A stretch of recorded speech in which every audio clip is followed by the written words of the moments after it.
સુરતના ઉધના વિસ્તારમાં ભજનસિંહ નામક ભત્રીજાની હત્યા કરનાર મુખ્ય આરોપી ભાઉસિંહ ઝડપાયો। ગત 11 એપ્રિલના રોજ બની હતી આ હચમચાવી નાખતી હત્યાની ઘટના।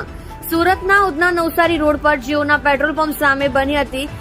સરજાહે કરાઈ હતી હત્યા। સુરતની ઉધના સર્વેલન્સ પોલીસ દ્વારા મુખ્ય આરોપીને ઝડપી પાડ્યો। હત્યામાં વપરાયેલી બોલેરો પિકઅપ પણ પોલીસે કબજે કરી છે, જેમાં આ ચકચારિત હત્યાના આરોપીઓમાં અગાઉ ઉધના પોલીસ દ્વારા પકડી પાડ્યા હતા અને મુખ્ય આરોપી ભાઉસિંહને ઉધના પોલીસ દ્વારા પકડી પાડવામાં સફળતા મળી હતી।